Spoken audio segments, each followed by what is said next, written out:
Welcome sa munting YouTube channel natin guys. Please support my videos. Like, comment and subscribe lang po mga idolo. Maraming salamat po. Story Present, Myriad World Inventory Box. Kabanata 701. Brat, hintayin mo na lang makulong. Ang taong nakakakilala sa Deputy Director ng Jiangzhou City Public Security Bureau ay nagsabi kay Huang Feng na may malungkot na tingin sa kanyang mukha pagkatapos ng tawag sa telepono. Ang iba ay tumingin din kay Huang Feng at ang iba na may schadenfreude.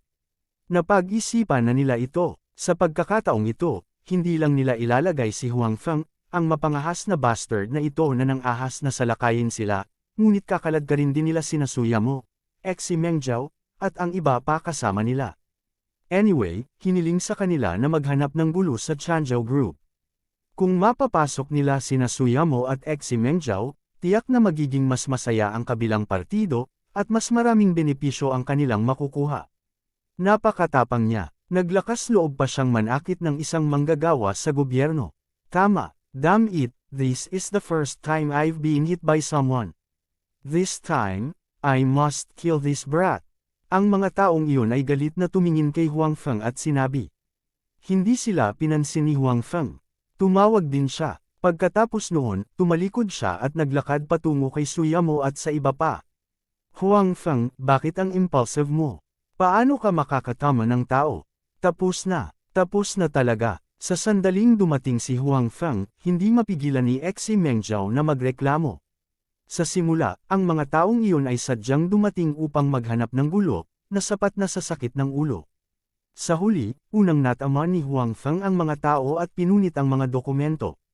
Bagamat ang lahat ng ito ay ginawa ni Huang Feng, sinabi lang ni Huang Feng na siya ay isang security guard ng Changzhou Group.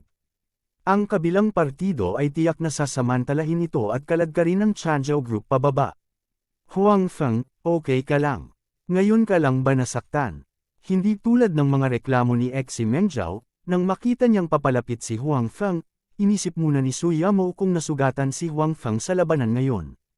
Tungkol naman sa mga gawain ng kumpanya, bagamat siya rin ay lubhang nababalisa at kinakabahan, halatang hindi ito kasing halaga ni Huang Feng sa kanyang puso.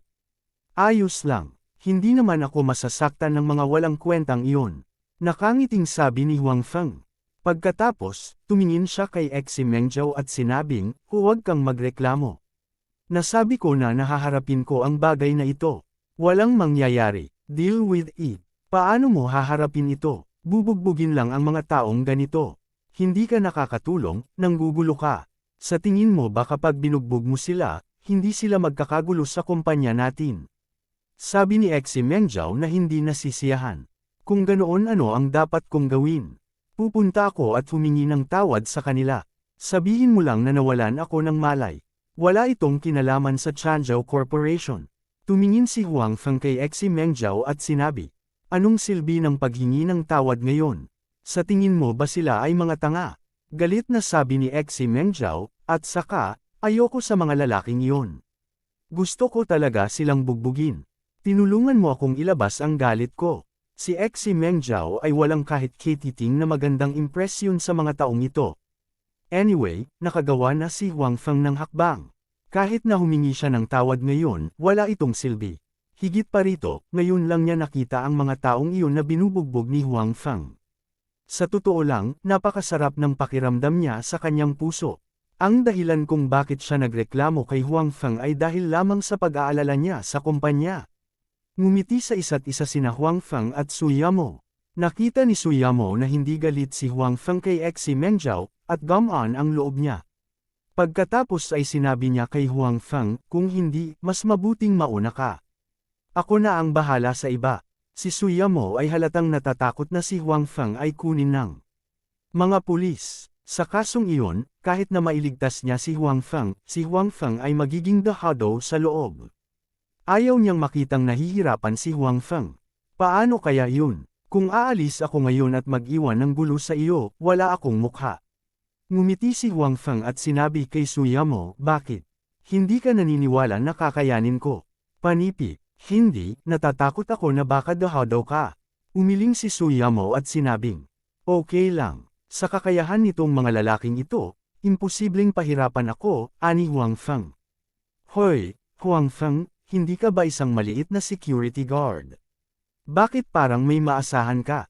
Nakita ni Xi Mengzhao na si Huang Feng ay tila talagang tiwala, at hindi niya maiwasang magduda. Hey, Xi Mengzhao, President Xi, nag-resign na ako ngayon. Hindi na ako ang security guard mo.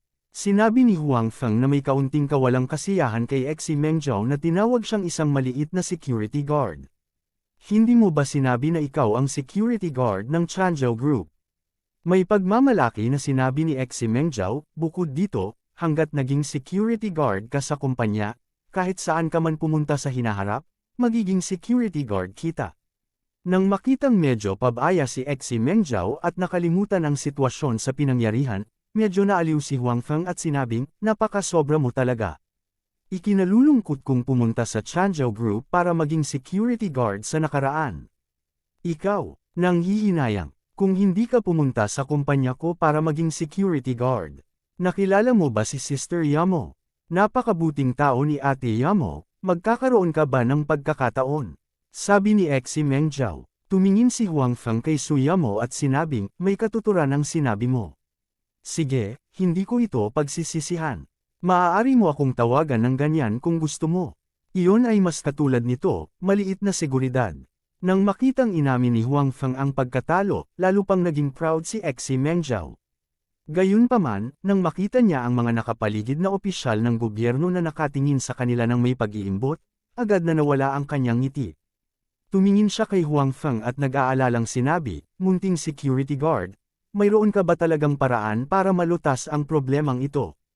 Oo, tumango si Huang Feng. Sa kanyang paningin, natural niyang nakikita na ang mga taong ito na naghahanap ng gulo ay hindi mga taong may matataas na posisyon. Wala siyang problema sa pakikitungo sa mga taong ito. Kung mas mataas ang kanilang mga posisyon, si Huang Feng ay kailangang humingi ng tulong kay Secretary Qiu. Siyempre, kung tutulong man o hindi si Secretary Qiu ay ibang usapin.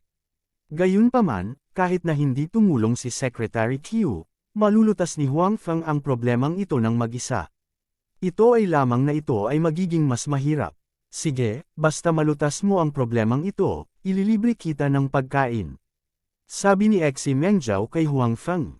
Forget about the meal. Kapag lumabas ako kasama si Yamo in the future, huwag mo lang sadyain ang gulo.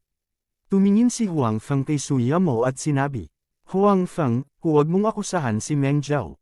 Hindi siya gumawa ng gulo, sabi ni Su Yamo. Sinabi rin ni Xi Mengzhao, tama.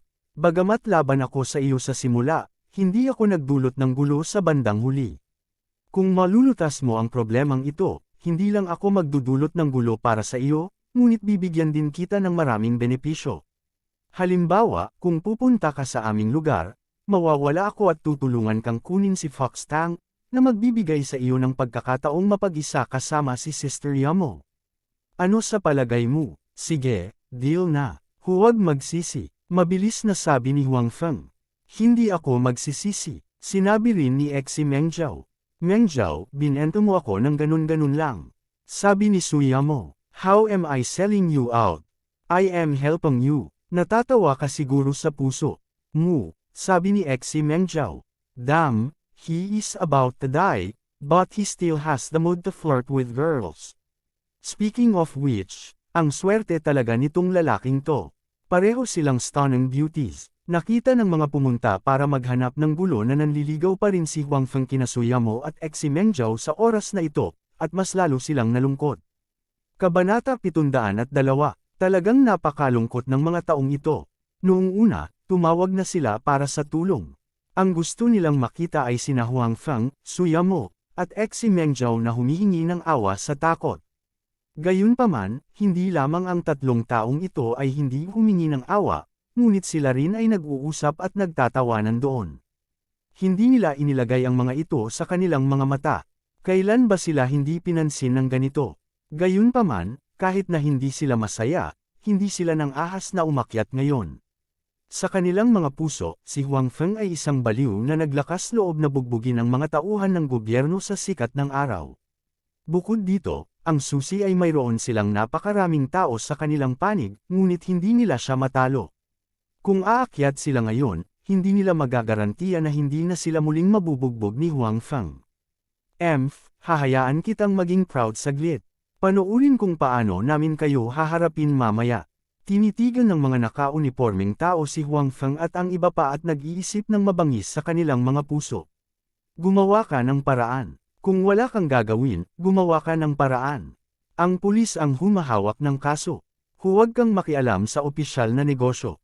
Hindi nagtagal, umalangaw-ngaw ang tunog ng sasakyan ng pulis sa labas. Hindi nagtagal, dumating dito ang isang pangkat ng mga pulis. Agad namang ngumiti ang mga tao mula sa 3 departamento na tinuruan ng leksyon ni Huang Feng nang makita ang mga pulis na ito.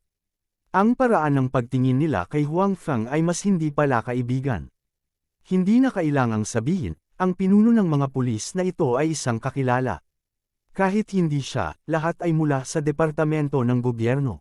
Hindi man sila magkakilala kadalasan, sa kasalukuyang sitwasyon, lahat ay itinuturing na pamilya. Mas malapit sila kay Huang Feng at sa iba pa. Anong nangyayari dito? Sino ang nagdudulot ng gulo?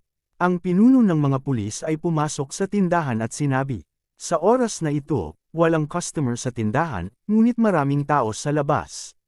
Mula sa isang tiyak na punto ng view, ang tindahan ng Changzhou Group ay talagang buhay na buhay ngayon. Gayunpaman, ang ganitong uri ng abala ay malinaw na hindi ang gusto ni Su Yamo at Xi Mengzhou. Shifu, sa wakas nandito ka na. Lumabas ang isa sa 3 departamento at naglakad patungo sa nangungunang pulis. Sila yon. Maraming problema sa shop na to. Lumapit ang mga department namin para ipasara na sila. Sa huli, hindi lang tong mga to ang hindi tumanggap, pinunit pa nila ang mga dokumento namin at binugbog pa kami. Lahat kami, binugbog nila. Opisyal, ang aking asawa ay kumain ng isang bagay mula sa Changzhou Group, at ngayon siya ay nalasan. Maaari ka bang maging huwes sa amin? Sa mga oras na ito, lumabas din para makiisa sa kasiyahan ng ilang taong nagdala ng pasyente para manggulo. Hindi sa ayaw nilang gawing mas masigla ang eksena, ngunit pagkatapos makitang kumilos si Huang Feng, pinili nilang hintayin ang pagdating ng pulis. Nagawa mo ba? Naglakad ang pulis sa harap ni Huang Feng at sinabi. Bagamat sinabi niya iyon, ang kanyang mga mata ay nakatuon kay Huang Feng. Sa mga taong ito, halatang si Huang Feng ang malamang na may kasalanan. Hindi tayo, kundi ako lang. Kailangan mo ba ng napakaraming tao para harapin ang mga taong ito? Si Huang Feng ay humakbang pasulong at tumayo sa harap ni Su Yamo at Xi Mengzhou, at sinabi sa pulis. Kahit nasa harap ng napakaraming pulis, hindi natarante si Huang Feng. Kalmado pa rin ang mukha niya. Dahil sa katahimikang ito, tumingin sa kanya si Xi Mengzhou sa isang bagong liwanag. Pagkatapos ng lahat, si Huang Feng ay isa lamang ordinaryong security guard sa kanyang puso. Kapag nakita ng mga ordinaryong tao ang pulis, kahit na hindi sila gumawa ng anumang krimen, medyo hindi sila komportable, hindi pa banggitin na sinaktan lang ni Huang Feng ang mga tao. Gayunpaman, napakakalma na niya ngayon. Ang yabang mo pa naman pagkatapos manakit ng tao. Tara, ibalik mo siya. Malakas na sabi ng pulis. Ayaw mo bang magtanong kung bakit ako pumapatol sa mga tao? Gusto mo akong ilayo ng walang ingat? Tumingin si Huang Feng sa kabilang partido at sinabi. Anong masasabi? Ang daming tao dito ang nakakita na ikaw ang unang nagsimula. Hindi mo naman ito itinatanggi diba? Sabi ng pulis. Oo, ako ang unang nagsimula, pero noong mga oras na iyon, sila ang unang sumugod sa akin. Tsaka ang daming tao, pinagtatanggol ko ang sarili ko. Hindi ko ba magagawa iyon? Sabi ni Huang Feng. Pinipunit mo ang mga dokumento namin. Gusto lang naming ibalik ang mga dokumento. Sigaw ng mga naka-uniform. Ano pa ba ang sasabihin mo? Ang nangungunang pulis ay tumingin kay Huang Feng ng may pagmamalaki at sinabi. Oo naman. Sinabi ni Huang Feng, ang mga taong ito ay nagpapanggap na mga opisyal ng gobyerno at gumagawa ng mga maling dokumento. Kasamang pulis, sa tingin ko ay dapat mo silang bawiin at tanungin sila ng maayos. Kalokohan, ikaw ang peke, masyado kang mayabang, matigas pa rin ang ulo mo hanggang ngayon. Ang mga salita ni Huang Feng ay nagpagalit sa mga tao mula sa 3 departamento. May mga nagmumura pa nga. Tingnan mo, ito ba ang kalidad ng isang opisyal ng gobyerno? Bakit hindi mo sila alisin? Tumingin si Huang Feng sa pulis na nasa harapan niya at sinabi. I've been a police officer for so many years, but this is the first time I've seen someone as arrogant as you. Nang marinig ng pulis ang mga salita ni Huang Feng, hindi siya natinag. Tumingin pa siya kay Huang Feng nang may panunuya. Nagsasabi lang ako ng totoo. Paano ako mayabang? Sabi ni Huang Feng. Okay, don't talk nonsense. Sumama ka sa akin. Malinaw na ayaw ng pulis na magtagal kay Huang Feng. Sinabi niya kay Huang Feng na walang pasensya. Lumapit din ang mga pulis na sumunod sa kanya at gustong pinusisan si Huang Feng at ilayo siya. Sino ang nakakaalam, si Huang Feng ay umiwas at umiwas. Natigilan ang mga pulis. Ito ba ay lumalaban sa pag-aresto? Pagkatapos, napuno ng galit ang mukha, naglakad siya patungo kay Huang Feng. Hindi na kasing malumanay ang mga galaw niya. Gayunpaman, mas mabilis ang mga galaw ni Huang Feng. Sa isang sidekick, napatumba niya ang isang pulis. Pagkatapos, gamit ang isang siko, pinatumba niya ang isa pa. Para sa huli, sa gulat, siya ay itinapon sa lupa sa pamamagitan ng balikat ni Huang Feng. Ang pinuno ng pulisya, na siyang hepe ng pulisya, ay ganap na natulala sa oras na ito. Hindi niya inaasahan na ganoon kabold si Huang Feng. Hindi lang niya sinaktan ang mga public servant na iyon noon, kundi ngayon ay naglakas loob pa siyang tamaan ng mga pulis. Anong ginagawa mo? Inatake mo talaga ang pulis. Sigaw ni Chief Wu kay Huang Feng. Si Huang Feng ay masyadong tamad na makipag-usap sa kanya nang walang kaparirikan at direktang sinampal siya. Ang lalaking ito ay halatang kasabwat ang mga taong iyon. Pagkarating niya rito, hindi man lang siya nagtanong ng mabuti at gusto siyang ilayo. Kung gayon bakit siya dapat maging magalang? Sa oras na ito, si Huang Feng ay tila sumundot ng pugad ng trompeta. Naging gulat ang eksena. Ang mga tao mula sa tatlong departamento ay tumingin kay Huang Feng na parang nakatingin sila sa isang patay na tao. Ang pag-atake sa pulis at pagtama sa kanila noon ay dalawang magkaibang bagay. Siguradong makukulong si Huang Feng sa pagkakataong ito. Maging si Su Yamo, na lubos na nagtitiwala kay Huang Feng noon, ay labis na nag-aalala sa oras na ito. Hindi niya inaasahan na si Huang Feng ay napakapusok. Sinaktan pa niya ang mga pulis. Ang bagay na ito ay lubhang nakakalito. Para naman kay Su Yamo, sa oras na ito, maaari lamang niyang tawaging, tanga si Huang Feng. Kabanata 703. Pinag-uusapan din ng mga nanunood si Huang Feng, ngunit kumilos si Huang Feng na parang hindi niya sila nakita. Lawless, arestuhin siya. Kung maglakas loob siyang lumaban, barilin mo siya, sabi ni Director Wu sa kanyang mga subordinate. Para naman sa ilang pulis, tinuruan lang sila ng leksyon ni Huang Feng. Sa oras na ito, wala silang magandang nararamdaman para kay Huang Feng. Nang marinig nilang nagsalita ang amo, bumunot silang lahat ng baril. This time, naging mas masigla ang paligid. Huang Feng, mag-ingat ka. Nag-aalalang sabi ni Su Yamo. Anong tanga? Sigaw din ni Xi Mengjiao. Tumingin si Huang Feng sa mga taong iyon na nakakunot ang noo. Kung hindi nagpakita ang taong iyon, gagawa siya ng aksyon. Anong ginagawa mo? Sino ang nagpahintulot sa iyo na ilabas ang iyong mga baril? Ilagay ang iyong mga baril. Panipi, ng mga sandaling iyon, may nag-aaway sa labas. Pagkatapos, maraming pulis ang sumugod. Gayunpaman, nang dumating ang mga pulis, hindi sila tumulong upang arestuhin si Huang Feng. Sa halip, humarap sila sa mga naunang pulis. Pinagalitan pa sila ng malakas ng pinuno ng mga pulis. Director Wang, bakit ka nandito? Napatingin si Deputy Director Wu kay Director Wang na may pagtataka. Bagamat tinawag siyang Director Wu ng iba, Deputy Director lang siya. Si Director Wang, nakara-rating lang, ang tunay na pinuno ng Jiangzhou Municipal Bureau. Gayunpaman, si Direk Wu ay hindi kumbinsido kay Director Wang. Sa kanyang puso, si Director Wang ay sumisip-sip lamang kay Secretary Q. Si Director Wu ang orihinal na pangalawang in-command ng Jiangzhou Municipal Bureau.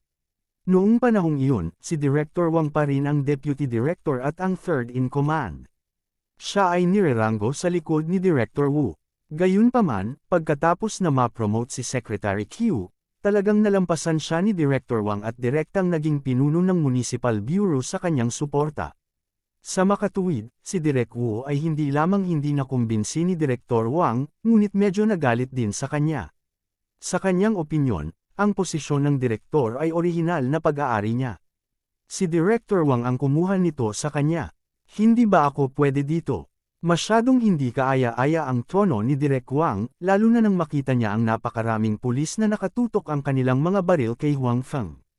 Mas masama ang loob niya. Narinig mo yun. Ibaba mo yang baril mo. Hindi ka agad ibinaba ng mga pulis na iyon ang kanilang mga baril, ngunit tumingin kay Director Wu na may pag-aalinlangan. Kasama nila si Director Wu, kaya malapit sila sa kanya. Bagamat boss nila si Director Wang, halatang mas nakinig sila kay Director Wu. Pagkatapos ng lahat, si Direk Wang ay na-promote sa pinakamataas na posisyon. Sa makatuwid, hindi lamang siya ang may huling say sa Jiangzhou Municipal Bureau. Si Director Wu sa harap niya ang pinakamalaking hadlang niya. Hindi, sabi ni Director Wu, saka tumingin kay Director Wang. Director Wang, ang taong ito ay sumalakay sa pulisya. Binugbog niya ang mga kasamahan mula sa ibang departamento noon. Delikadong tao siya. Gusto ko siyang arestuhin at tanungin siya. Hindi sinasadya ni Director Wu na magbigay ng mukha kay Director Wang. Napaka-tense ng atmosphere sa eksena dahil sa sinabi ni Director Wu. Hindi inaasahan ng mga tao sa paligid na makakakita sila ng ganitong kawili-wiling eksena. Ang mga pulis na nakatutok ng kanilang mga baril kay Huang Feng ay hindi ibinaba ang kanilang mga baril dahil sa mga salita ni Director Wu. Obviously, pinili nilang makinig kay Director Wu sa huli. Hindi, Mr. Huang, hindi mo siya maaalis. Maingat na umiling si Chief Huang. Alam niya ang pagkakakilanlan ni Huang Feng. Kung dadalhin niya siya sa istasyon ng pulisya, siya ay nagdadala ng gulo sa kanyang sarili. Malaking problema, sa katunayan. Bakit hindi? Inatake niya ang mga pulis. Nilabag na niya ang batas. Bakit hindi ko siya maalis? Tumingin si Director Wu kay Director Wang at sinabing, Director Wang, kilala mo ba ang taong ito at gusto mong sirain ang publiko para sa personal na mga kadahilanan? Kilala ko si Mr. Huang, ngunit hindi ito ang iniisip mo. Umiling si Direk Wang at sinabi, hindi ito ang iniisip ko. Haha, halatang hindi naniniwala si Direk Wu. Bukod dito, gusto niyang sirain ang reputasyon ni Director Wang sa harap ng kanyang mga nasasakupan at bawasan ang kanyang prestihiyo. Gayunpaman, nang matapos siyang magsalita, may nakita siyang figure na papalapit. Bago pa siya makapag-react, naramdaman niya ang isang sampal sa mukha niya. Pagkatapos, lumipad ang kanyang katawan. Haha, ang ate mo. Nakakatuwa bang magtanong ng baril? Ang taong sumampal kay Director Wu ay si Huang Feng. Noong una, naisip ni Huang Feng na sa pamamagitan ng pagtawag kay Chief Wang, malulutas niya ang problema sa harap niya.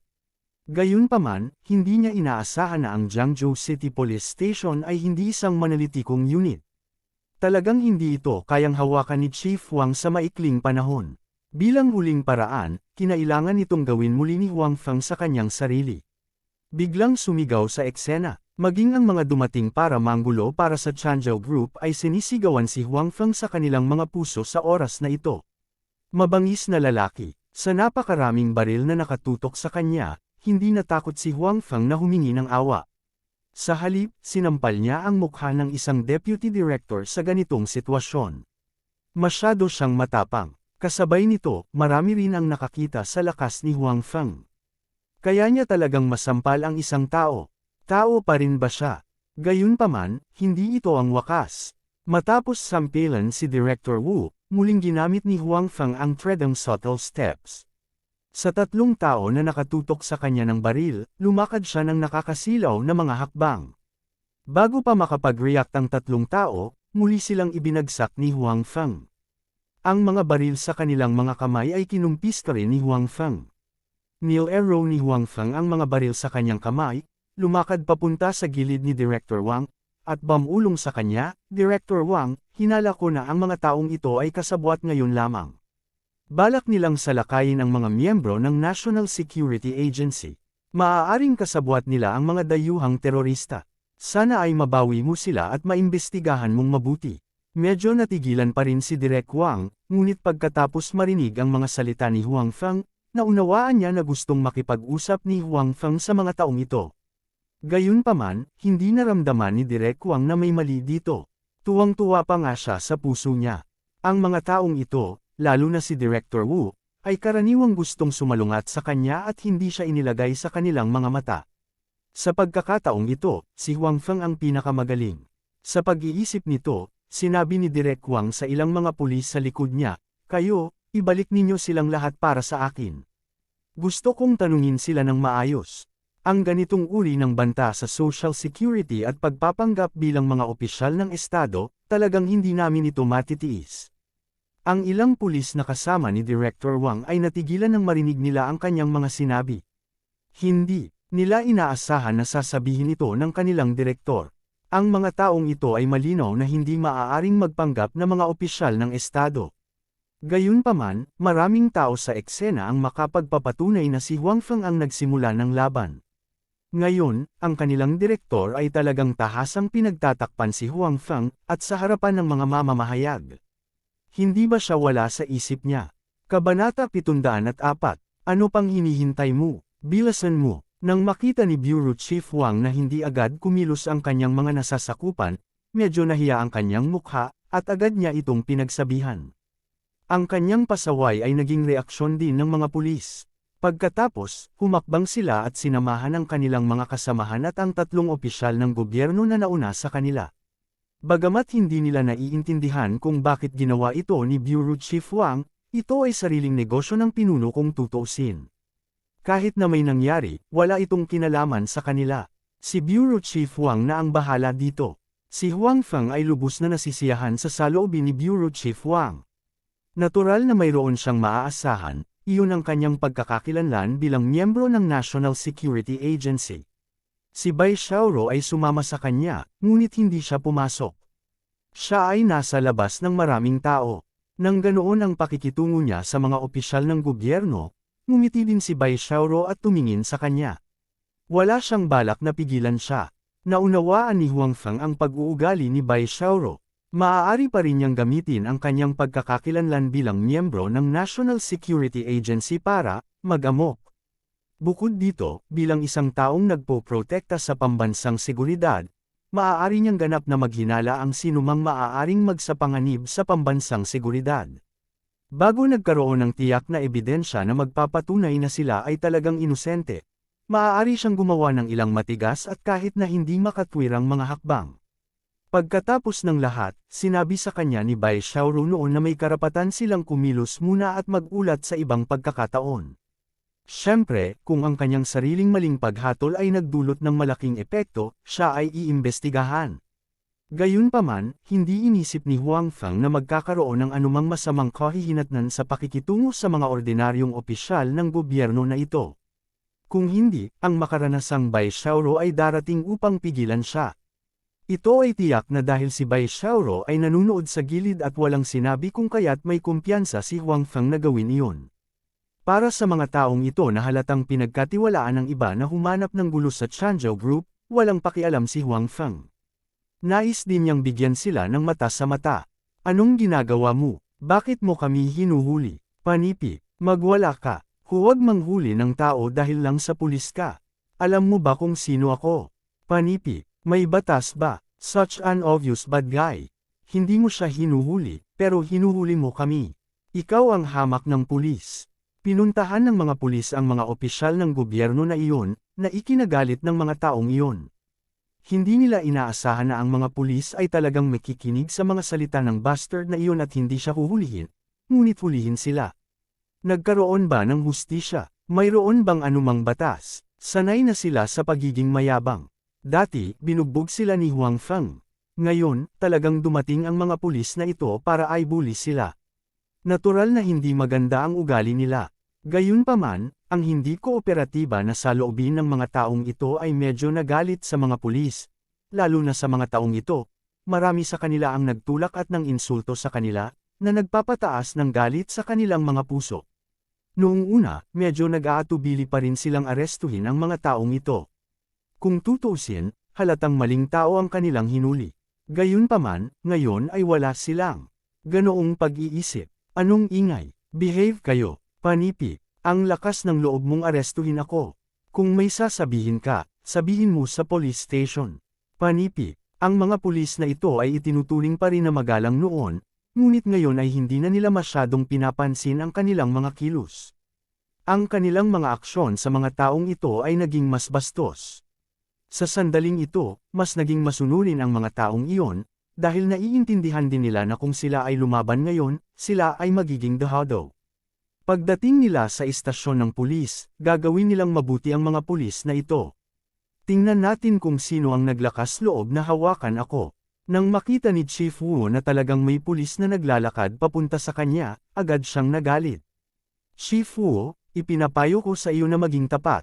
Kung hindi, ikaw ang magdurusa. Naglakad si Chief Wang sa harap ng kabilang partido at sinabi. Noong una, may gustong sabihin si Chief Wu, ngunit nang makita niyang nakatingin din si Huang Feng sa kanya, at ang kanyang mga mata ay hindi gaanong pala kaibigan, bigla siyang hindi nang ahas na magsalita. Bagamat ayaw niyang aminin, alam ni Chief Wu na natatakot siya sa baliw na ito sa Huang Feng. Hindi niya alam kung gaano siya katapang, talagang nangangahas na tamaan ang isang pulis, isang opisyal ng gobyerno, hindi kaya siya natatakot na makulong. Sa makatuwid, talagang nag-aalala si Chief Wu na kung lalaban siya muli, si Chief Wang ay hindi gagawa ng anuman, ngunit ang baliw na iyon ay malamang na darating at saktan siya muli. Dahil dito, dinala rin si Chief Wu at ang ilang pulis na dinala niya. Agad na naging mas tahimik ang shop. Hindi agad umalis si Chief Wang. Sa halip, matapos malaman na ang namamahala rito ay sina Su Yamo at Xi Mengjiao, pumunta siya sa harapan nila. I'm sorry, dahil sa kapabayaan namin, naging sanhi kami ng gulo. Sabi ni Chief Wang. Hindi, ayos lang. Natatarantang sabi ni Xi Mengjiao. Hindi pa rin niya matanggap. Masyadong mabilis na nagbago ang mga bagay. Sa orihinal, pagdating ng pulis, akala nila ay dadalhin si Huang Feng. Sa huli, ilang pulis pa ang dumating at maayos na si Huang Feng. Inalis din ang mga taong dumating para manggulo. Mabuti naman, lumingon si Chief Wang. Sa oras na ito, halos naunawaan niya na ang mga opisyal ng gobyerno na iyon ay sadyang dumating para manggulo. Sa huli, magkakilala si Huang Feng at ang boss ng shop na ito, at maganda ang relasyon nila, kaya tinulungan niya sila. Kaya naman, lumabas si Chief Wang. Sa oras na ito, maraming tao sa labas. Tumingin siya sa mga tao at malakas na sinabi, ako ang hepe ng Jiangzhou Municipal Bureau. Ang nangyari ngayon ay lahat ng hindi pagkakaunawaan. Kung ang mga tao noon ay mga opisyal ng gobyerno o hindi, maaari lamang nating kumpirmahin pagkatapos ng investigasyon. Ngayon, isang bagong produkto ang nasa merkado. Ang Changzhou Group ay palaging may magandang reputasyon. Gusto ko lang bumili ng ilang pampababa ng timbang na table task para sa aking mga kamag-anak at kaibigan. Panipi, ang pahayag ni Chief Wang ay malinaw na isang pagpapakita ng mabuting kalooban kay Huang Feng, at halatang naiintindihan ito ni Huang Feng. Bukod dito, labis niyang pinahahalagahan ang kabaitan ni Chief Wang. Nang aalis na si Chief Wang, dinala rin niya ang mga taong nagsabing nalasan sila ng gamot ng Changzhou Group. Ayon sa intensyon ni Huang Feng, ang mga taong ito ay kailangang imbestigahan ng mabuti. Nang makita ng mga taong iyon na personal na kasangkot ang hepe ng Jiangzhou Municipal Bureau, natarante sila at gustong umalis, ngunit sa oras na ito, halatang medyo huli na. Pagkaalis ni Chief Wang kasama ang napakaraming tao, mas naging desyerto ang tindahan. Gayunpaman, hindi nagtagal ang ganitong uri ng desolation. Pumasok ang mga nanunood, dahil ang hepe ng Public Security Bureau ay naniwala sa tindahan at nanguna sa pagbili nito, natural na nawala ang mga dating pagdududa sa kanilang mga puso. Sa halip, lalo silang nagtiwala sa tindahan. Hindi inaasahan ni Su Yamo at Xi Mengjiao na pagkatapos ng komedya na ito, marami pang tao sa kanilang tindahan, at talagang magiging mas maganda ang negosyo. Ito ay isang bagay na hindi nila inaasahan noon. Kabanata 705. Sa huli, ang tanging humahadlang ay ang mga reporter. Naglakad si Huang Feng sa harap ng mga reporter at tiningnan silang mabuti. Tiningnan niya ang kanilang mga permiso sa trabaho at sinabi sa kanila, wala akong pakialam kung sino ang kumuha sa inyo. Kung makita ko bukas ang inyong mga malisyosong ulat tungkol sa Changzhou Group, maaari kayong maging katulad ng mga taong iyon ngayon lang. Ang mga reporter ay kadalasang mabilis ang isip. Sa totoo lang, nang sumugod si Chief Wang at tumayo para kay Huang Feng, naunawaan na nila na ang Huang Feng na ito ay hindi lamang isang simpleng security guard. Binugbog niya ang mga opisyal ng gobyerno at mga pulis sa harap ng napakaraming tao, ngunit sa huli, walang nangyari sa kanya. Bukod dito, pinatayo pa niya ang hepe ng pulisya. Paano siya naging normal na tao? Sa makatuwid, hindi nila pinagdudahan ang mga salita ni Huang Feng. Bagaman mahalaga ang paggawa ng pera, malinaw na mas mahalaga ang kanilang buhay. Hindi, tiyak na iuulat namin ito kung ano ito. Tama, paano mangyayari ang ganoong bagay sa isang kumpanyang may konsensya gaya ng Changzhou Group? Siguradong may nag-frame sa kanila. Oo, isa-isang sabi ng mga reporter. Kasabay nito, nangako sila na tatanggalin nila ang lahat ng mga bagay sa kanilang mga kamera. Lumabas sila sa pagkakataong ito para kumuha ng mga pribadong trabaho, kaya ang pagtanggal sa mga bagay na iyon ay magiging mas kaunting pera sa kanila. Hindi ito makakaapekto sa kanilang trabaho. Mabuti naman, sinabi ni Huang Feng, ngunit dahil narito ka, hindi ka maaaring pumunta dito ng walang kabuluhan. Kapag bumalik ka, tumulong sa pagsulong ng Changzhou Group. Ano sa palagay mo? Sa oras na ito, dumating din sina Su Yamo at Xi Mengzhou. Nang marinig nila ang mga salita ni Huang Feng, mabilis na sinenyasan ni Su Yamo ang isang staff sa tabi niya. Hindi nagtagal, dumating ang staff na may dalang ilang pulang pakete. Nang makita ang mga pulang pakete na iniabot ng mga tauhan, nagliwanag ang mga mata ng mga reporter. Sa orihinal, kahit na hindi nila ibigay ang mga pulang pakete, mag-uulat pa rin sila ng ilang bagay tungkol sa Tianzhou Group upang maiwasan ang paghihiganti ni Huang Feng. Siyempre, magiging positibo ito, ngunit hindi ito magiging labis. Sapat na para harapin si Huang Feng. Gayunpaman, hindi nila inaasahan na napakahusay ni Su Yamo sa pakikitungo sa mga tao. Sa ganitong paraan, hindi lamang sila makakakuha ng mga benepisyo, ngunit hindi rin nila kailangang mag-alala tungkol sa paghihiganti ni Huang Feng. Mayroon bang mas mahusay kaysa dito? Siyempre, susulat ako ng draft sa sandaling bumalik ako. Oo, ang Changzhou Group ay napakagandang kumpanya. Paano natin ito hahayaang mailibing? Talagang ipo-promote natin ito.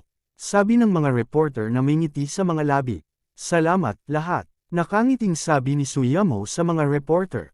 Maaaring banta ni Huang Feng ang mga reporter na ito, ngunit hindi niya magawa. Bilang boss ng isang kumpanya, natural na alam niya ang kahalagahan ng mga walang koro ng haring ito. Napakakailangan na magkaroon ng magandang relasyon sa kanila. Sa dating saloobin ni Huang Feng bilang paghahambing, ngayong napakagalang na ni Su Yamo, agad nitong ginawang mas nasiyahan ang mga mamamahayag. Nawala ang sama ng loob sa kanilang mga puso dahil sa pagbabanta ni Huang Feng. Pagkatapos ng lahat, ang boss ng Changzhou Group ay napakahusay sa pakikitungo sa mga tao. Sa totoo lang, hindi mo kailangang bigyan sila ng mga pulang pakete. Pinanood ni Huang Feng ang mga mamamahayag na kumukuha ng mga pulang pakete at umalis ng may kasiyahan. Pagkatapos noon, lumingon siya kina Su Yamo at Xi Mengzhou at sinabing, hindi naman gaanong nagastos, at saka napaka-cost-effective na magkaroon ng magandang relasyon sa kanila. Nakangiting sabi ni Su Yamo, ikaw ay isa ring negosyante sa iyong sarili. Kailangan mong maunawaan na kahit na hindi ka pabor sa mga reporter na ito, hindi mo sila dapat saktan. Kung hindi, isusulat ka nila hanggang sa mamatay. Ang lakas ng loob nila. Sabi ni Huang Feng, hoy, munting security guard, curious pa rin ako. Paano mo nakilala ang direktor ng Public Security Bureau? Bakit ang galang ng taong iyon sa iyo? Tumingin si Xi Mengzhou kay Huang Feng pataas at pababa at sinabi. Sa katunayan, ito ang pinakamalaking tanong sa isip niya at ni Su Yamo. Kung hindi dahil sa napapanahong pagpapakita ni Commissioner Wang, hindi nila alam kung paano matatapos ang insidente ngayon. Pagkatapos ng lahat, sa kanilang mga mata, ang mga aksyon ni Huang Feng ay masyadong padalos-dalos. Gayunpaman, simula nang lumitaw si Direk Wang, naunawaan nilang dalawa na may maaasahan si Huang Feng. Kung hindi, hindi niya gagawin iyon. Gayunpaman, si Huang Feng ay isang security guard lamang noon. Paano niya nakilala ang direktor ng Public Security Bureau? Bukod dito, ang direktor ay napakagalang sa kanya, at tila nakikinig sa kanya. Ito ang nagpagulo sa kanilang dalawa. Nakilala ko siya nang hindi sinasadya, sabi ni Huang Feng, at hindi siya magalang sa akin. Ito ay dahil ang aking mga sinabi at ginawa ay makatwiran. Siyempre, siya lamang ang nakikinig sa akin. Ikaw ang may gawa nito at ikaw ang nagsabi. Direkta mong sinakta ng mga tao, pinunit ang kanilang mga dokumento, at tinamaan pa ang pulis. Natakot akong makita ito, sabi ni Exi Meng Zhao. Hey, I did that for your company. Bakit parang hindi ka kontento sa ginawa ko? Sabi ni Huang Feng na hindi nasisiyahan. Medyo nahiya si Exi Meng Zhao dahil ginawa ni Huang Feng ang kanyang ginawa para sa kapakanan ng kanyang kumpanya. Bagamat maaaring ginawa ito ni Huang Feng para kay Sister Yamo, sa totoo lang, ang kumpanya niya ang nakinabang dito. Kaya, kailangan niyang tanggapin ang pabor na ito. Bueno, ililibre kita ng hapunan ngayong gabi, sabi ni Exi Meng Zhao. Hindi mahalaga kung may hapunan tayo o hindi. Huwag mong kalimutan ang ipinangako mo sa akin noon, sabi ni Huang Feng. Huwag kang mag-alala, ipinapangako kong bibigyan kita ng mas maraming pagkakataon ni Sister Yamo na mapag-isa sa hinaharap, sabi ni Exi Meng Zhao. Mas katulad niyan, nasiyahan si Huang Feng. Matapos baguhin ang paksa, hindi na nagtanong si Exi Meng Zhao tungkol sa relasyon ni na Huang Feng at Direktor Wang. Gayunpaman, ganoon pa rin ang tanong ni Su Yamo sa kanyang puso. Iniisip kung paano nakaya ni Huang Feng ang isang pabrika at nakabili ng ganoong karangyang kotse, halatang maraming bagay tungkol kay Huang Feng na hindi niya alam. Gayunpaman, napakasaya ni Su Yamo. Pagkatapos ng lahat, ipinakita ng lahat na si Huang Feng ay hindi kasing simple ng kanyang nakikita. Kung ganoon, halatang mabuti para sa kanilang kinabukasan. Pumunta si Exi Meng Zhao sa gilid para gawin ang kanyang trabaho, ngunit talagang iniwan niya si Su Yamo para bigyan siya ng oras na mapag-isa kasama si Huang Feng. Si Exi Meng Zhao ay lubos na mapagkakatiwalaan, nakangiting sabi ni Huang Feng. Si Meng Zhao ay napakabuting tao, nakangiti ring sabi ni Su Yamo. Tumingin si Huang Feng kay Su Yamo at sinabing, Yamo, may mga bagay talaga na hindi ko nasabi sa iyo. Kapag may pagkakataon, talagang sasabihin ko sa iyo. Ang lahat. Well, naniniwala ako sa iyo. Si Su Yamo ay hindi nagalit. Nagpatuloy si Huang Feng, gayunpaman, walang hindi masasabi tungkol kay Director Wang. Kilala ko siya sa ganitong paraan. Walang plano si Huang Feng na itago kay Su Yamo ang tungkol kay Director Wang. Maliban sa storage box, walang plano si Huang Feng na magtago ng anuman kay Su Yamo. Siyempre, binalak din niyang itago ang kanyang pagkakakilanlan bilang miyembro ng National Security Agency. Ayaw niyang mag-alala si Su Yamo sa kanya. Kabanata 706. So sinasabi mo na kilala mo si Secretary Q. Tak ang tanong ni Su Yamo kay Huang Feng. Sa pamamagitan ng paliwanag ni Huang Feng, naunawaan din ni Su Yamo na ang dahilan kung bakit pamilyar si Bureau Chief Wang kay Huang Feng at napakagalang sa kanya ay dahil kay Secretary Q. Hindi ito katulad ng sinabi ni Huang Feng dati. Makatwiran ang ginawa at sinabi niya. Oo, magkaibigan tayo, sabi ni Huang Feng. Kung gayon kailangan mong panatilihin ang relasyong ito. Si Secretary Qiu ay isang sumisikat na bituin sa pamumuno ng Qing Province. Ang pagpapanatili ng magandang relasyon sa kanya ay magiging mabuti para sa iyong pag-unlad sa hinaharap, sabi ni Su Yamo. Ipinanganak sa isang pamilyang tulad niya, natural na alam niya kung gaano kabuti at kailangan na magkaroon ng suporta sa gobyerno. Masasabing sa Huoxia, ayos lang kung ayaw mong bumuo ng sarili mong negosyo, ngunit kapag gusto mong palawakin ang iyong negosyo, hindi mo magagawa ng walang tulong ng gobyerno. At sa pagkakataong ito, ipinakita ng insidente ng Changzhou Group na may malaking pagkakaiba sa pagitan ng pagkakaroon ng suporta mula sa gobyerno at hindi. Hindi nila ito naiintindihan ni Exi Meng Zhao. Noong sinimulan nila ang Changzhou Group, sinasadya nila ito, ngunit ang epekto ay hindi masyadong maganda. Gayunpaman, hindi inaasahan ni Su Yamo na magiging napakalakas ni Huang Feng at kilala niya si Secretary Qiu. Si Secretary Qiu ay isa sa nangungunang 5 tao sa Qing Province. Siya ay isang taong may tunay na kapangyarihan, at tila si Huang Feng ay may magandang relasyon sa kanya. Siyempre, hindi alam ni Su Yamo na ang dahilan ng paggalang ni Director Wang kay Huang Feng ay hindi lang dahil kay Secretary Qiu. Kahit na si Huang Feng ay may magandang relasyon kay Secretary Qiu, hindi niya maaaring baliwalain ang katotohanan na binugbog niya ang isang opisyal ng gobyerno sa publiko at pinunit ang mga dokumento ng gobyerno. Gayunpaman, si Huang Feng ay miyembro ng National Security Agency. Sa pagkakakilanlang ito, maaari niyang paghinalaan ang lahat, at natural, maaari niyang talunin ang mga target na pinaghihinalaan niya. Ito ang dahilan kung bakit hindi inalis ni Director Wang si Huang Feng kahit alam niyang binugbog ni Huang Feng ang mga tao.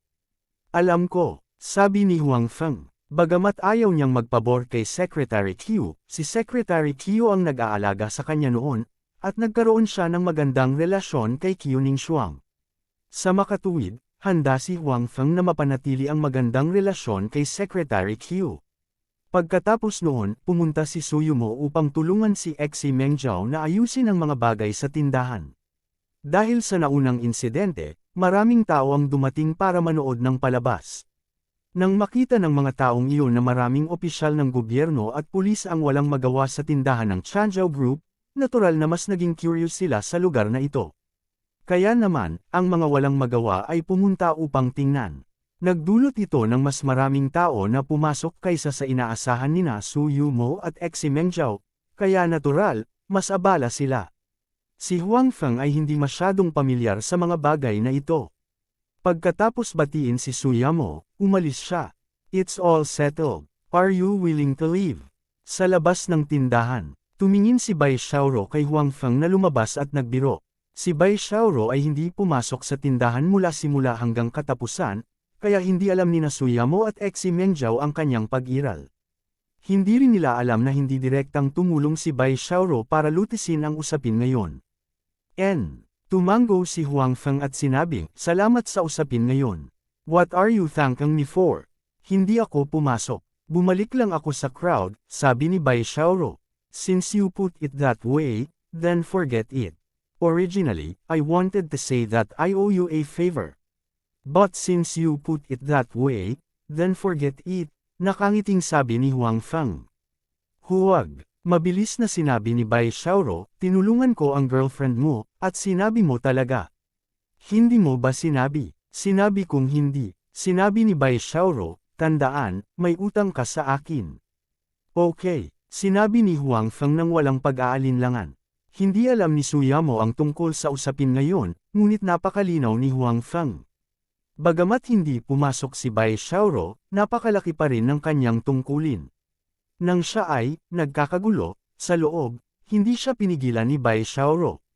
Ibig sabihin gusto niya itong tulungan. Sa makatuwid, si Huang Feng ay lubos na nagtitiwala. Mas katulad niyan, sabi ni Bai Xiaoro na may kasiyahan. Si Huang Feng at ang ilang mga tao ay nakaka-relax, ngunit ang ibang mga tao ay maaaring hindi ganoon. Sa katunayan, hindi lang sina Huang Feng at Su Yumo ang nagbigay pansin sa bagay na ito. Nakapansin din si Manager Yuan at ang iba pa. Kahit sa dami ng tao kanina, may mga kasama nila. Sinabi ng mga taong ito kay Manager Yuan at sa iba pa tungkol sa sitwasyon sa pinangyarihan. Si Manager Yuan at ang iba ay nag-aalala pa rin sa kanilang sariling plano. Bukod dito, naniniwala rin sila na sa kombinasyong ito ng mga kamao, ang Changzhou Group ay makakaranas ng malaking kabiguan. Sa simula, ang mga bagay ay talagang umunlad ayon sa kanilang iniisip. Malinaw na hindi handa sina Su Yumo at Xi Mengjiao. Nang makitang malapit ng magsara ang tindahan sa unang araw ng bagong paglulunsad ng produkto, naghanda pa si Manager Yuan at ang iba pa na magbukas ng champagne para magdiwang. Gayunpaman, ang hitsura ni Huang Feng sa kalaunan ay nagpabago sa lahat. Nalaman nilang walang silbi ang mga taong natagpuan nila sa harap ng kabastusan ni Huang Feng. Ang mga taong iyon ay pawang mga opisyal ng gobyerno. Maging sila ay hindi naglakas loob na lumaban sa publiko ng ganito. Gayunpaman, walang pakialam si Huang Feng. Lumaban siya kaagad pag-akyat niya. Daig pa niya ang mga pulis na dumating mamaya. Laking gulat nito. Gayunpaman, sa kanilang mga puso, sinuri lamang nila si Huang Feng bilang isang mainit na ulo, walang utak, at iba pa. Sa kanilang opinyon, ang ugali ni Huang Feng ay halatang sa ngalan ng Changzhou Group. Malinaw, ang Changzhou Group ay napilitang harapin ito ng walang pakundangan dahil nawala ang kanilang pakiramdam ng pagiging angkop. Bukod dito, ang mga kahihinatnan ay magiging mas seryoso. Akala pa nila tapos na ang Changzhou Group. Gayunpaman, hindi inaasahan ng mga taong ito na pupunta doon ang direktor ng Jiangzhou Municipal Bureau. Bukod dito, pagkatapos niyang pumunta doon, matatag siyang tumayo sa gilid ng Changzhou Group. Hindi lang niya inalis ang mga taong iyon, ngunit maayos din ang mga tao ng Changzhou Group. Ang sitwasyong ito ay nagpagalit sa kanila. Hindi inaasahan ni Manager Yuan at ng iba pa na magiging ganoon kaganda ang relasyon sa pagitan ng Changzhou Group at Direktor Wang. Dapat malaman na ang Changzhou Group ay halatang hindi makatwiran ngayon. Binugbog nila sa publiko ang mga opisyal ng gobyerno, kaya dapat silang parusahan. Gayunpaman, hindi ito pinansin ni Direk Wang at direktang tumulong sa Changzhou Group. Inilalagay nito ang kanyang kinabukasan sa taya. Hindi kaya napakaganda ng relasyon niya sa Changzhou Group na kaya niyang isakripisyo ang sarili niyang kinabukasan. Si Manager Yuan at ang iba ay sobrang nataranta. Siyempre, wala sila sa eksena that time at hindi narinig ang usapan. Kaya naman, inisip nilang lahat na ginawa ito ni Director Wang dahil maganda ang relasyon niya sa Changzhou Group. Kung tungkol sa papel ni Huang Feng dito, ito ay hindi pinansin. Kabanata 707. Si Huang Feng ay isang maliit na security guard lamang. Si Manager Yuan man o ibang tao, akala nila lahat, lalo na si Manager Yuan. Nakaharap niya si Huang Feng, at mayroon din siyang impresyon kay Huang Feng. Sa makatuwid, mas malinaw sa kanya ang pagkakakilanlan ni Huang Feng bilang isang security guard. Tungkol naman sa pagbibitiw ni Huang Feng, hindi niya alam. Kung tutuusin, hindi niya laging pakialam ang mga galaw ng isang ordinaryong security guard sa Changzhou Group. Sa makatuwid, sa oras na ito, naramdaman ng lahat na ang Direktor Wang na ito ay nalilito. Siya talaga ang gumawa ng ganoong pagpipilian. Siguradong malas siya kung gagawin niya iyon. Sabi ko, paano napunta itong Director Wang na ito sa posisyon ngayon? Hindi ba ito masyadong katangahan? Si Manager Yuan at ang iba ay nagtipon muli ngayon dahil sa usapin ng Changzhou Group, para magkaroon sila ng mas magandang talakayan. Sino bang nagsabing hindi? Binugbog ng maliit na security guard na iyon ang isang opisyal ng gobyerno sa harap ng napakaraming tao. Talagang malas siya. Halatang halata na tumulong talaga itong si Director Wang. Isn't this courting death? Umalangaw-ngaw ang isa pang tao. Oo, kahit anong palusot ang mahanap ng security guard pagkatapos, siguradong hindi siya pababayaan ng mga taga-3 department na iyon. Malas din ang Changzhou Group. Hindi ba ito maganda? Ngumiti si Manager Yuan at sinabing, dahil sa walang utak na pag-uugali ng security guard na iyon, mas babagsak ang Changzhou Group sa pagkakataong ito. Bukod dito, may kasama itong backer sa likod ng Changzhou Group, na mas magiging kapaki-pakinabang sa atin. Oo, nagtawanan ang lahat at sinabing, itong Changzhou Group ay talagang nanliligaw kay kamatayan. Hindi natin ito mapipigilan. Malinaw, si Director Wang ay naging isa sa mga tagapagtaguyod ng Changzhou Group sa puso ng lahat, at ang pagkakakilanlan ni Director Wang ay malinaw na umaalingaw-ngaw sa puntong ito. Gayunpaman, hindi nila alam na hinahanap na ngayon ni Direk Wang ang maliit na security guard sa puso nila para maging taga-suporta niya. Sa paligid ni Huang Feng, paano siya mangangahas na ipagmalaki na siya ang taga-suporta ng Changzhou Group? Mas maganda pa ang atmosphere sa eksena. Bagamat ang pag-unlad ng sitwasyon ay medyo naiiba sa kanilang pinlano, ang mga tindahan ng direktang pagbebenta ng Changzhou Group ay hindi sarado ngayon. Sa katunayan, ang negosyo ay mas mahusay. Gayunpaman, sa nangyari ngayon, hindi sila nag-alala. Ang mga ito ay mga ilusyon lamang. Sa isang araw o dalawa, darating ang paghihiganti ng mga departamentong iyon. Sa oras na iyon, ang Changzhou Group ay mamamatay, at ito ay mas masahol pa sa inaakala nila. Hindi nagtagal, naghiwalay ang mga tao. Nang makasakay si Manager Yuan sa kanyang sasakyan, naghampas siya ng konting tune. Halatang napakagaling niya dito. Gayunpaman, nang yumandar ang sasakyan at tuluyan na siyang nahiwalay sa mga taong iyon, pinigilan niya ang kanyang ekspresyon, kinuha ang kanyang telepono, at nag-dial ng numero. Hello, dapat narinig mo ang tungkol sa nangyari sa mga direct sales store ngayon. I think you should be very clear about the consequences of your company. Nagkaroon ng katahimikan sa telepono. Halatang alam din niya ang sinasabi ni Manager Yuan. Walang pakialam si Manager Yuan at nagpatuloy, I'll say the same thing again. If you give me the formula, I can give you 10 million. Otherwise, you can directly come to Landau Group to work. After what happened today, your company is finished. Do you think that the government is so easy to beat up? Ang mga dokumento ng gobyerno ay lahat ng basura, at maaari mong punitin ang mga ito kung gusto mo. Hanggat hindi ka tanga, mauunawaan mo na ang mga susunod na araw ng Chanzhou Group ay hindi magiging madali. Panipi, nagkaroon muli ng katahimikan sa telepono. Wala ka na masyadong oras. Kapag bumagsak na talaga ang Chanzhou Group, magiging magaan ang bargaining chip mo, di ba? Nagpatuloy si Manager Yuan. Ang bagay sa aking mga kamay ay magiging napakahalaga kahit na sa oras na iyon. Sa wakas ay may narinig na boses mula sa kabilang dulo ng telepono. Nang marinig na nagsalita na ang kabilang partido, natuwa si Manager Yuan. Ibig sabihin, halatang lamambot ang ugali ng kabilang partido. Kaya naman, nagpatuloy siya, aminin ko na kahit na sa oras na iyon, ang bagay na nasa iyong mga kamay ay magiging mahalaga. Gayunpaman, sa oras na iyon, ang Chanzhou Group ay bumagsak na, at hindi na natin kakailanganin ang bagay na iyon ng madalian. Maaari tayong ganap na maglaan ng oras upang tayo mismo ang magsaliksik. Ang halaga ay tiyak na bababa. Muling natahimik ang kabilang partido, ngunit sa pagkakataong ito, hindi na ito umimik ng matagal. Mabilis siyang nagpatuloy, ilipat ang pera sa card ko. Papalitan natin ang pera at ang formula. Hindi ako pupunta sa Landau Group. Walang problema, walang pagdadalawang isip na sagot ni Manager Yuan. Pagkababa ng telepono, mas lalong nagpakita ng proud ng ngiti ang mukha ni Manager Yuan. Sa katunayan, pagkatapos ng kabiguan na nakawin ang formula noong nakaraang pagkakataon, hindi siya sumuko. Sa halip, mas naging maingat siya.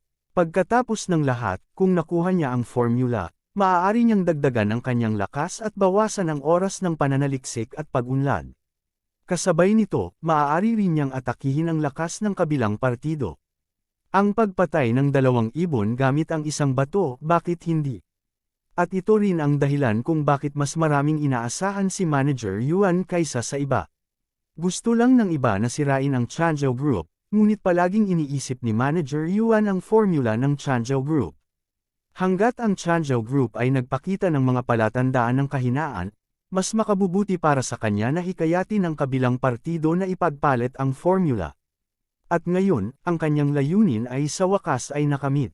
Ang taong pumayag na makipag-trade sa kanya ay isang senior executive ng Chanzhou Group, na mas mataas kaysa sa dating security manager. Kung hindi siya magkakaroon ng pagkakataong makipag-ugnayan sa formula. Ang ganitong mga tao ay lubos na pinagkatiwalaan ni Su Yamo at Xi Mengzhao. Gayunpaman, ang dalawang taong ito ay maaaring hindi naisip na ang kanilang hadlang ay masisira muli mula sa loob, at isa sa kanilang mga senior executive ay talagang tinanggal. Sa kabilang panig, ang senior executive ng Chanzhou Group na ibinaba ang telepono ay may bakas ng determinasyon sa kanyang mukha. Sinabi niya sa kanyang sarili, President Xi, President Su, huwag mo akong sisihin. Kung gusto mong sisihin ang isang tao, sisihin mo ang iyong sarili sa paggawa ng isang bagay na katangahan. Ito ay pinipilit ang kumpanya sa daan ng kamatayan. Sa katunayan, kahit na medyo naantig siya sa mga sinabi ni Manager Yuan noon, kung tutuusin, kahit na siya ay isang senior executive ng Chanzhou Group, ang 10 milyon ay tiyak na hindi maliit na bilang para sa kanya. Gayunpaman, sa oras na iyon, hindi siya ganap na nagpasya, at alam niyang si Manager Yuan at ang iba pa ay haharap sa Chanzhou Group. Gayunpaman, hindi niya ito iniulat, ngunit, pinanood kung mananalo ang Chanzhou Group o Manager Yuan at ang iba pa.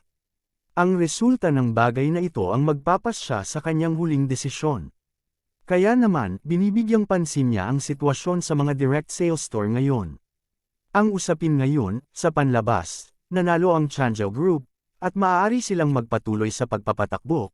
Ngunit naunawaan niya na ang usapin ngayon ay naging dahilan upang ganap na masaktan ng Chanzhou Group ang mga taong iyon sa mga departamento ng gobyerno.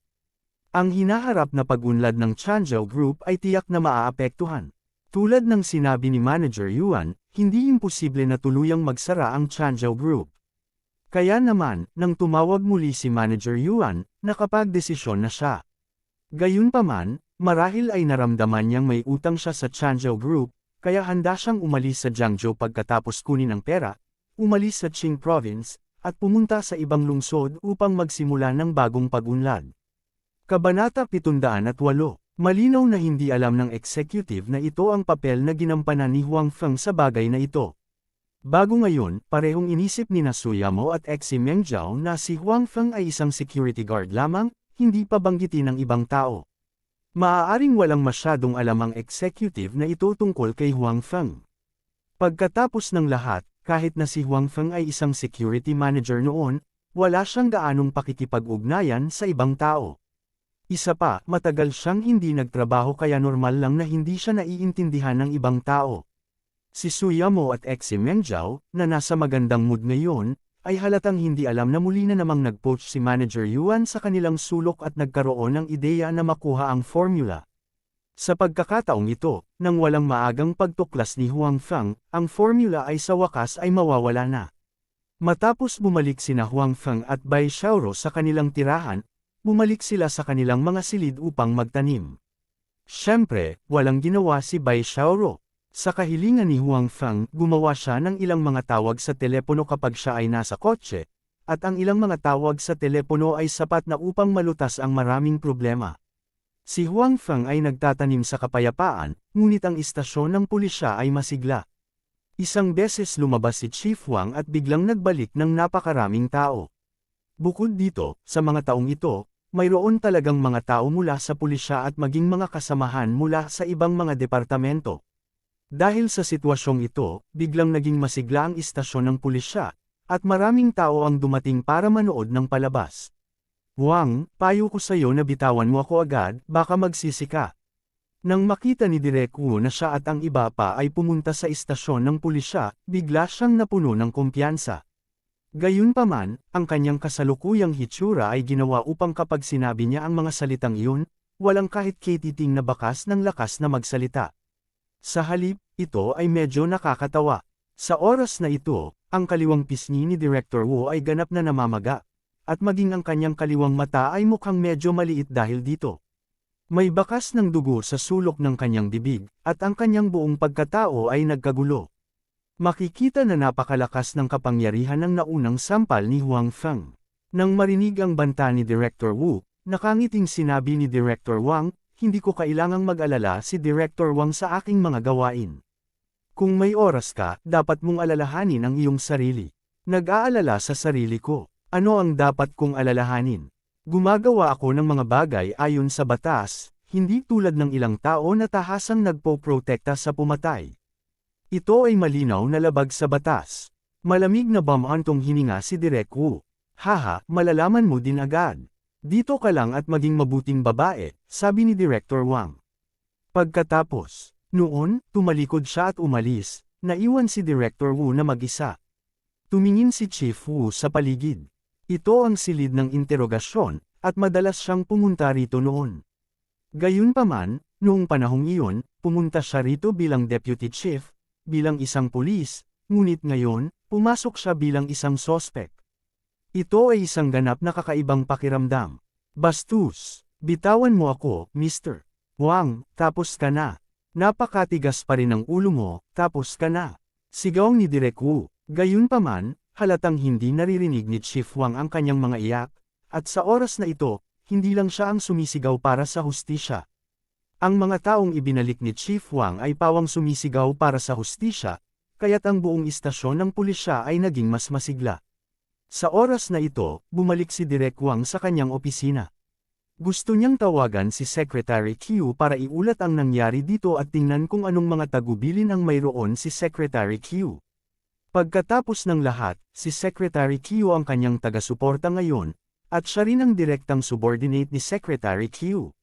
Sa hindi inaasahang pagkakataon, sa sandaling nakakonekta ang tawag, sinabi ni Secretary Q, wala kang dapat sabihin. Alam ko na kung ano ang nangyari sa iyong panig. Natigilan si Direk Wang. Secretary Q, ano ang dapat kong gawin? Gawin ang sinabi ni Huang Feng. Walang iniisip na sabi ni Secretary Q. Muling natulala si Direk Wang sa inasta ni Secretary Q. Bagamat alam niya na si Secretary Q ay may magandang relasyon kay Huang Feng, hindi niya inaasahan na aabot sa ganito. Talagang ipinahayag ni Secretary Q ang kanyang saloobin ng direkta at ganap na sinunod ang mga tagubilin ni Huang Feng.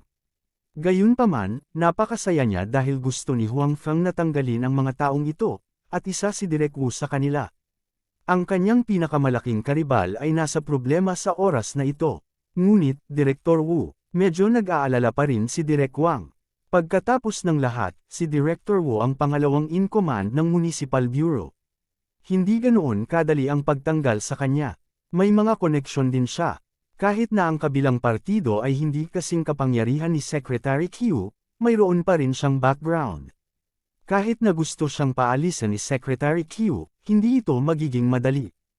Hindi siya magiging deputy director sa lalong madaling panahon. Malumanay na sinabi ni Secretary Qiu, ngayon lang, nakatanggap ako ng tawag mula sa Ministry of Public Security at sa punong tanggapan ng National Security Agency. Sinabi nila na ang mga miyembro ng National Security Agency ay pinagbantaan ng baril ng isang grupo ng mga tao na nakauniporme ng pulis nang sila ay nagsasagawa ng isang misyon sa Jiangzhou. Pinaghihinalaan nila na ang mga taong iyon ay kasabwat ang mga bandido, at ang layunin nila ay humadlang sa kaso ng National Security Agency. Dahil sa pangyayaring ito, kaya ang bagay na ito ay kailangang maingat na imbestigahan at mahigpit na tanungin. Naiintindihan mo ba ang kahulugan nito? Panipi, nang marinig ang mga salita ni Secretary Qiu, labis na nagulat si Direk Wang.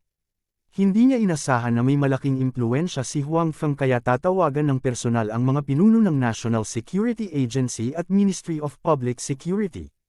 Malinaw na gusto nilang protektahan si Huang Feng at suportahan si Huang Feng. Naiintindihan ko, Secretary Qiu, mabilis na sabi ni Director Wang. Dahil sinabi na ng mga pinuno ng dalawang departamento, itinuring ni Direk Wang na tapos na si Direk Wu. Imposibleng makapasok siya, ngunit malamang hindi niya maitago ang kanyang damit. Okay, pumunta ka at gawin mo, sabi ni Secretary Qiu. At saka, makipagbati kay Huang Feng. Mas mahalaga siya sa National Security Agency kaysa sa inaakala mo. Kahit na hindi siya paalalahanan ni Secretary Qiu, hindi.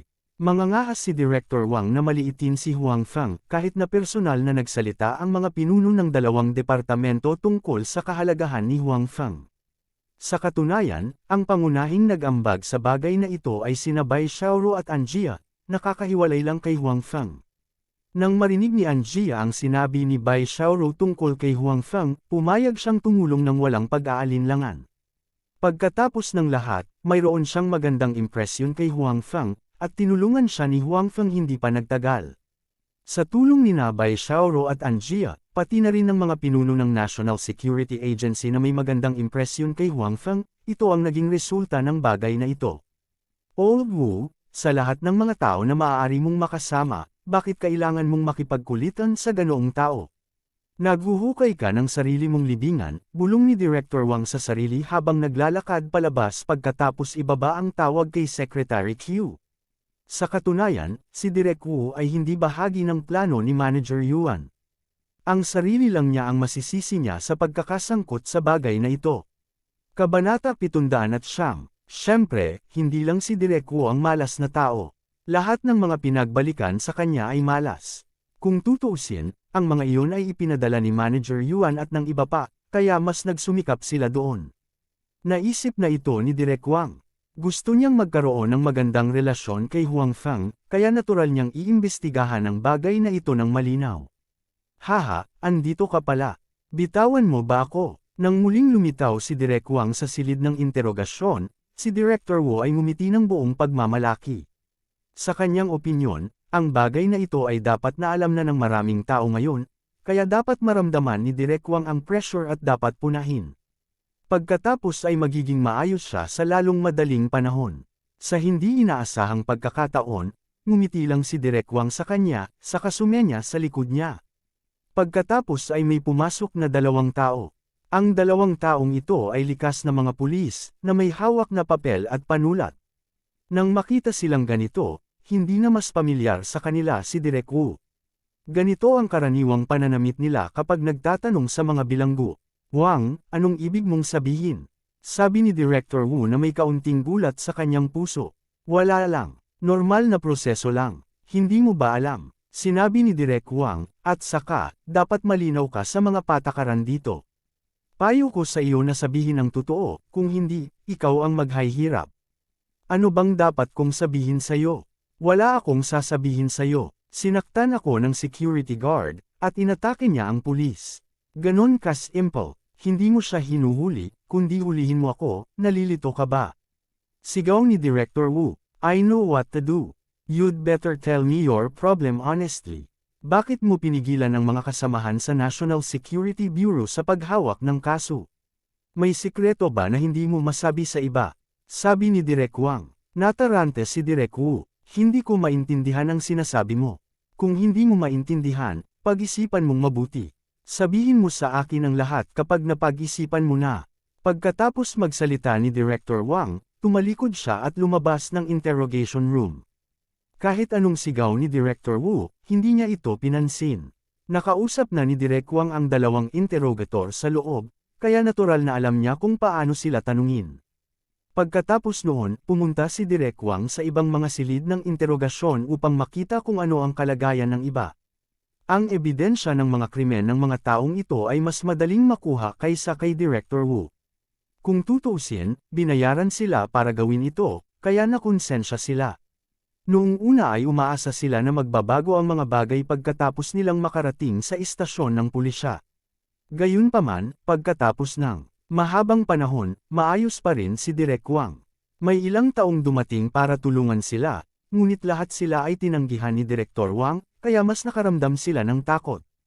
Kapag ang isa sa kanila ang unang sumuko, ang iba ay natalo rin. Inamin nila na nasuhulan sila para sadyang manggulo sa Changzhou Group. Para naman sa mga nagsabing nalasan sila ng mga gamot ng Changzhou Group, umamin din sila na binayaran sila. Ang babaeng nagsabi na siya ay nalasan ay talagang hindi nalasan. Gusto lang nilang gumawa ng malaking deal dito. Imposibleng lason talaga nila ang sarili nila.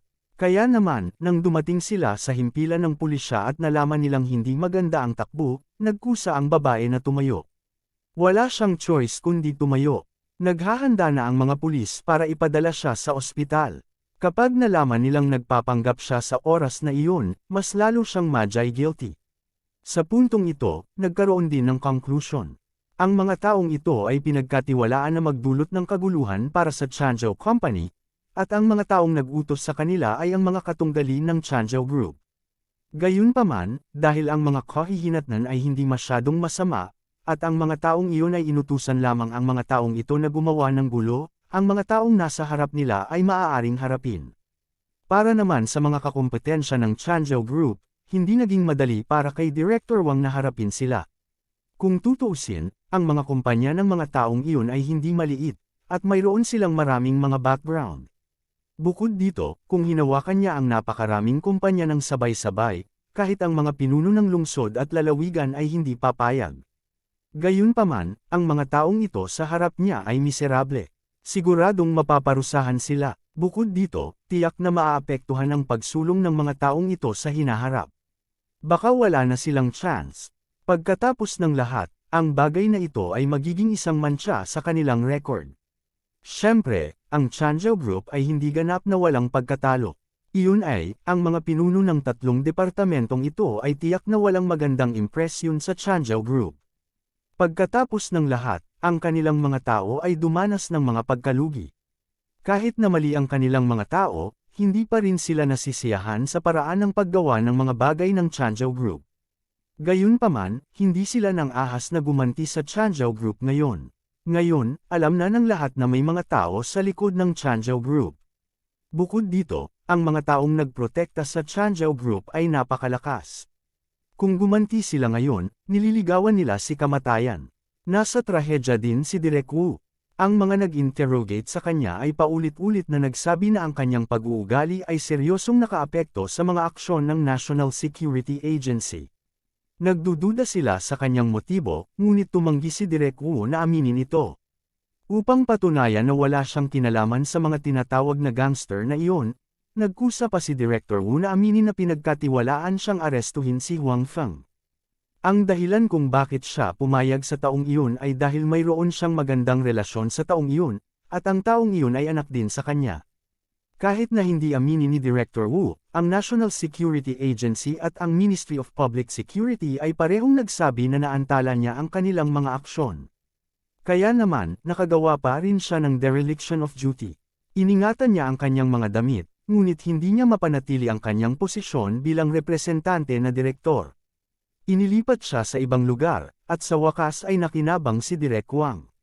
Sa himpilan ng pulisya, sa wakas ay walang sinuman ang hayagang hindi sumasang-ayon sa kanya, na nagpasaya sa kanya. Si Direk Wang ay nasa mabuting kalooban, ngunit ang ibang mga tao ay nasa masamang kalooban. Si Manager Yuan at ang iba pa, ay binibigyang pansin ang sitwasyon sa istasyon ng pulisya. Naghanda pa silang makita ang pag-usad ng usapin at gamitin ang kanilang mga koneksyon para arestuhin muli si Direk Wang. Kasabay nito, ganap nilang sisirain ang Changzhou Group. Gayunpaman, bago nila ito magawang muli, ang istasyon ng pulisya ay gumawa ng isang pambihirang tagumpay sa mga pagsisikap ni Direktor Wang. Hindi makalaban ang mga taong iyon, at lahat sila ay umamin. Wala ring silbi si Direk Wu, na dati nilang inasahan. Pinarusahan pa siya, hindi talaga nila inaasahan ang ganoong resulta. Laking gulat nila na halos malaglag ang kanilang mga panga. Ibang-iba ito sa inaasahan nila. Tungkol sa National Security Agency at Ministry ng Pampublikong Seguridad, hindi sinadya ni Secretary Q o ni Director Wang na ibunyag ito sa publiko. Sa makatuwid, si Manager Yuan at ang iba pa ay nalilito na ngayon. Hindi nila alam kung bakit hinayaan ng mga pinuno sa lungsod at probinsya na magpakatanga si Direk Wang at hindi siya pinarusahan. Kabanata 710, si Manager Yuan at ang iba ay lubos na nataranta. Kahit paano nila tingnan, kakaiba ang bagay na ito. Malinaw na si Direk Wang ay kumilos ng walang ingat at pinagtakpan si Huang Feng. Gayunpaman, sa huli, ang mga malas ay hindi si Direktor Wang, ngunit si Direk Wu at ang iba pa na nagdulot ng kaguluhan para sa Changzhou Group. Anong nangyayari? Anong kalokohan ang nangyayari? May iritadong tanong.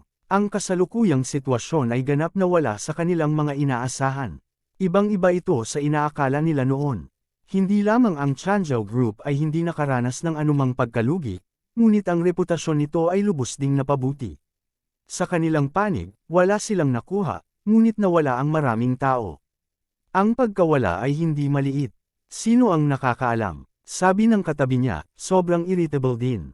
Tinawag sila ng mga tao mula sa 3 departamento ng gobyerno. Bagaman hindi sila magkakaroon ng malaking problema, ang ilang maliliit na parusa ay hindi maiiwasan. Hindi ito ang pinakamahalagang bagay. Ang pinakamahalagang bagay ay napakarami sa kanila ang nagsanib puwersa, ngunit wala silang magawa sa Changzhou Group. Sa kabaligtaran, dumanas sila ng matinding pagkalugi. Kung kumalat ang balita, ang kanilang prestihiyo ay mababawasan ng husto, at ang reputasyon ng Changzhou Group ay lubos na mapapabuti. Sa tingin mo ba may nakitang koneksyon ang Changzhou Group sa probinsya? Baka may dumating na malaking leader. May nahulaan. Posible iyon, pero bakit wala man lang balita?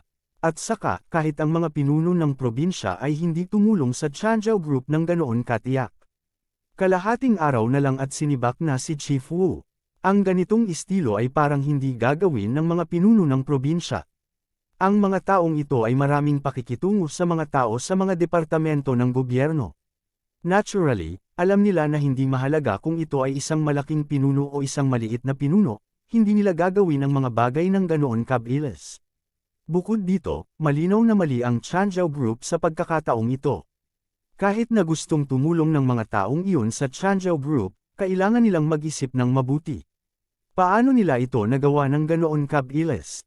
Ang mga taong ito ay malinaw na hindi alam na ang mga taong gumawa nito ay hindi ang mga pinuno sa mga departamento ng gobyerno, ngunit ang National Security Bureau at ang Ministry ng Public Security.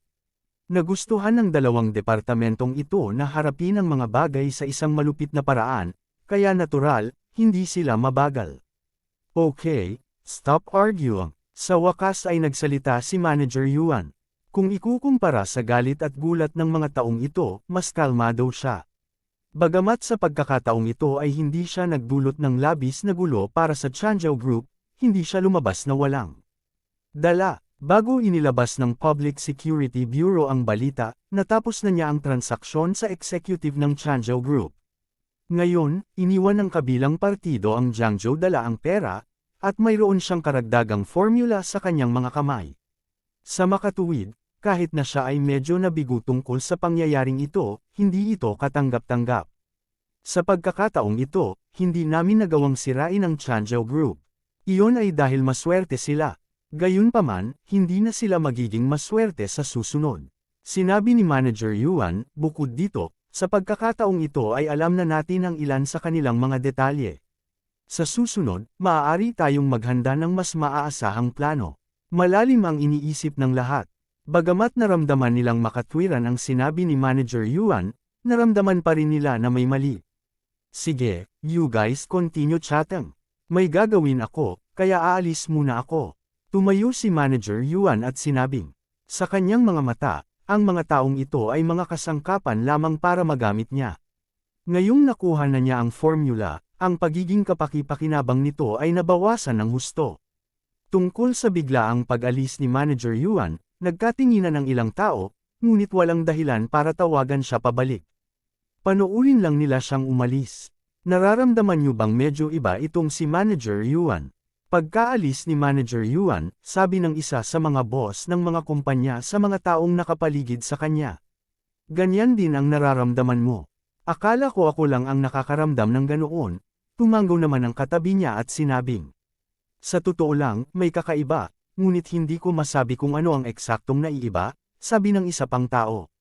Nagbago ang ugali niya. Biglang sinabi ng unang nagsalita, noong nagtutulungan kami para harapin ang Changzhou Group, hindi siya ganito. Noon, napakagalang niya sa amin. Most of the time, he even regarded himself as a junior. Tama, kung titignan ang itsura niya ngayon, hindi na kasing humble ang ekspresyon niya dati.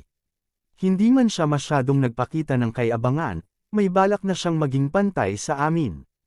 Kung tutuusin, kahit medyo wala siyang pakialam sa ugali namin. Idinagdag ng isa pang tao. Paano naging ganito? Hindi ba't lagi niyang gustong makipag-deal sa Changzhou Group? Ngayong hindi pa bumagsak ang Changzhou Group, gusto man niyang makipaghiwalay sa atin, masyado pang maaga. Panipi, tama, sabi ng unang tao. Sabi ng unang nagsalita, gayunpaman, ngayon lang, matapos marinig ang balita mula sa gobyerno, labis kaming nababalisa at nadismaya. Gayunpaman, hindi naman siya masyadong nababalisa, at parang hindi rin siya masyadong nadismaya. Parang lahat ay nasa ilalim ng kanyang kontrol. Kontento na siya sa kasalukuyang sitwasyon. Kailangang sabihin na ang mga taong naruroon ay pawang mga lumang fox sa mundo ng negosyo. Maaaring nawalan sila ng gana na magpatuloy sa pagsulong, ngunit hindi nawala ang kanilang mga kasanayan sa pagmamasid. Kung tutuusin, mas nakaranas sila. Naisip ni Manager Yuan na itinago niya ito ng husto. Sa katunayan, siya ay nagbago lamang ng kaunti, at ang mga lumang fox na ito ay nalaman na may mali. Tama, pinag-iisipan pa namin kung paano itutuloy ang pakikitungo sa Changzhou Group, pero nakahanap na lang siya ng dahilan para umalis. Sobrang kainahinala. Sa tingin niyo ba ginagamit niya tayo? I don't think so. Pagkarating niya sa Qing Province, naging kaaway niya ang Changzhou Group. This is not a secret. Pagdating sa Changzhou Group, iisa ang layunin natin. Kung ganoon, ano ang nangyayari? Matagal na pinag-usapan ng lahat, ngunit hindi pa rin nila mahanap ang dahilan ng pagbabago ng ugali ni Manager Yuan. Sa halip, lalo silang nataranta. Sa huli, ang lahat ay nagkakaisang nagpasya na magpigil pansamantala at bigyang pansin ang pag-usad ng usapin. Kasama ang Changzhou Group at Manager Yuan. Ngayon, hindi na makukuha ni Manager Yuan ang kanilang buong tiwala. Napakasigla ng araw na ito para sa ilang departamento ng gobyerno sa lalawigan ng Qing, gayon din sa mga kumpanya ng kosmetiko ng lalawigan. Ang Changzhou Group ay tila may huling tawa. Hindi lamang nila isinara ang mga tindahan sa unang araw ng bagong mga table tas para sa pagbabawas ng timbang, ngunit sinamantala rin nila ang sitwasyon upang gumawa ng pangalan para sa kanilang sarili. Kasabay nito, ang insidente sa himpilan ng pulisya ay naging dahilan din ng kanilang mga katunggali na hindi maglakas loob na gumawa ng hakbang laban sa Changzhou Group. Kinailangan nilang muling suriin ang lakas ng Changzhou Group. Karamihan sa mga tao ay hindi alam na sa likod ng lahat ng ito ay dahil lamang sa pagkakaroon ng isang ordinaryong maliit na security guard.